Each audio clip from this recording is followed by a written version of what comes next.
इकडे 27 गावांमध्ये देखील असाच उत्साह बघायला मिळतोय। एकूणच या 27 गावांमध्ये आपले प्रतिनिधी अजित मांढरे आपल्याबरोबर आहे। अजित, आपण बघतोय की एकूणच संघर्ष समितीचं तिथलं राजकारण असो आणि त्यानंतर शिवसेनेने घेतलेली भूमिका, या एकूणच परिस्थितीमध्ये मतदार राजा किती मोठ्या संख्येने मतदानासाठी निघालाय, काय एकूण चित्र आहे? मृदुला, कल्याण डोंबिवली महानगरपालिका निवडणुकीमध्ये सर्वात जास्त जर कुठे उत्साह असेल तो 27 गावांमध्ये उत्साह आहे। कारण का सकाळी 9:30 पर्यंत या भागामध्ये जवळपास 15% पेक्षा जास्त मतदान झालं होतं आणि आता जी आकडेवारी समोर होते 11 पर्यंतची, त्यामध्ये 25% जास्त मतदान या 27 गावांमध्ये झालेलं आहे। तसंच डोंबिवली पूर्वमध्ये देखील मोठ्या प्रमाणात मतदान झालेलं आहे। डोंबिवली पूर्व हा विशेष करून मनसेचा पट्टा समजला जायचा, तर त्या ठिकाणी आता भाजपला वर्चस्व मिळेल का, या सर्व गोष्टी आहेत। मी 27 गावांमधील एका मतदार केंद्राच्या ठिकाणी आहे। मी पाहू शकतो या ठिकाणी की महिला आहेत, वृद्ध आहेत, तरुण मंडळी आहेत, सगळेच जण मोठ्या प्रमाणामध्ये मतदान करण्याकरता बाहेर पडलेले आहेत। मतदानाच्या रांगा आहेत। साधारणपणे आपल्याला माहिती असेल तर 12 वाजेपर्यंत किंवा 1 वाजेपर्यंत मतदान चांगल्या पद्धतीने होतं, जोरात होतं। त्यानंतर दुपारचा जो काळ असतो त्या काळामध्ये मतदान खूप कमी होतं, 2 ते 3% वाढतं। पण संध्याकाळी 4 नंतर 4 ते 5:30 या पुढच्या दीड तासामध्ये देखील 10 ते 15% मतदान होतं। अशा परिस्थितीमध्ये डोंबिवली पूर्व आणि 27 गाव जे आहेत संघर्ष समिती, या ठिकाणी आपल्याला माहिती आहे की संघर्ष समितीचं अस्तित्व आहे, त्याच पद्धतीनं जे शिवसेना त्यांचं देखील अस्तित्वाची लढाई या ठिकाणी आहे। कारण का या संपूर्ण घटनेमध्ये ज्या आपण जसं बघितलं की जो प्रचार होता, प्रचारामध्ये 27 गावांचा मुद्दा सगळ्यात जास्त चिघळला होता आणि या मुद्द्यावरून भाजप आणि शिवसेना एकमेकांसमोर उभी टाकली होती। पण त्याहीपेक्षा जास्त म्हणजे खुद्द मुख्यमंत्री देवेंद्र फडणवीस आणि पालकमंत्री एकनाथ शिंदे यांचा खूप वाद झाला होता।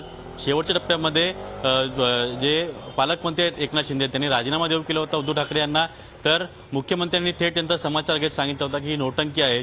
म्हणजे एकंदर या भागामध्ये दोन्ही पक्षांची अस्तित्वाची लढाई आहे।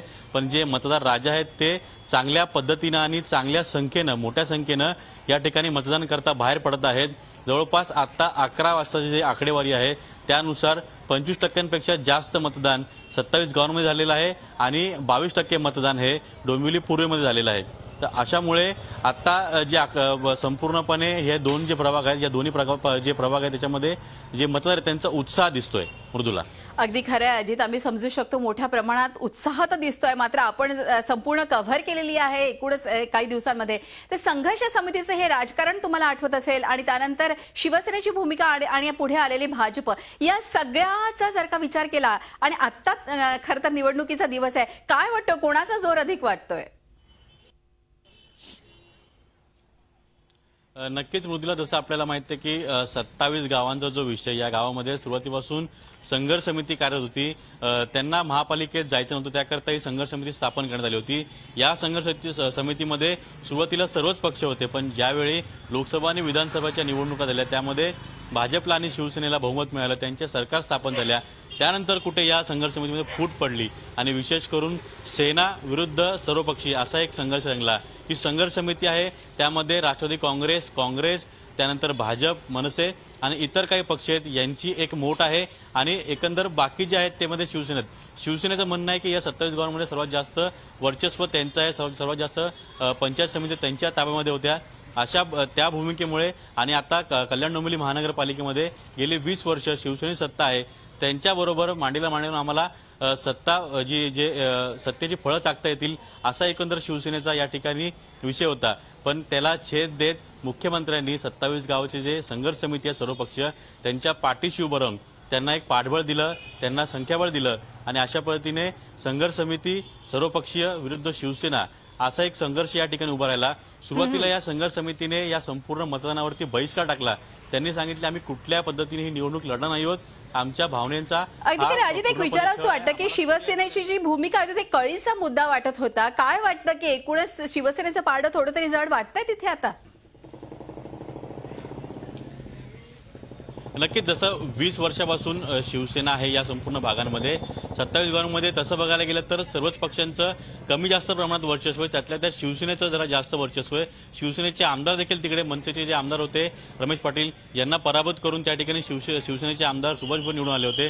त्यामुळे तिकडच्या कार्यकर्त्यांमध्ये उत्साह आहे, तिकडचे शिवसैनिक जे त्यांच्यामध्ये उत्साह आहे की 27 गावांमध्ये आपले जे आमदार झालेत त्यांच्या कुठेतरी संपूर्ण या भागांमधून शिवसेनेला कुठेतरी मोठ्या प्रमाणात मतदान होईल या दृष्टीने त्यांनी शिवसेनेने हा आग्रह धरला की आम्हाला महानगरपालिकेतच जायचंय आणि संघ समितीपासून वेगळे झाले. पण एक गोष्ट आपल्याला या ठिकाणी लक्षात घेतली पाहिजे की ज्या काही महिन्याभरात ज्या घटना घडलेल्या आहेत, स्वतः मुख्यमंत्र्यांनी 2 वेळा या संघर्ष समिती गावामध्ये सभा घेतलेल्या आहेत.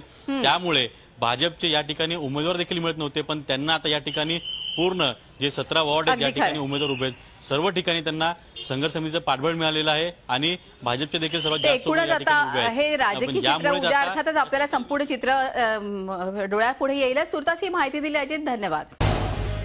झी 24 तास रहा एक पाऊल पुढे.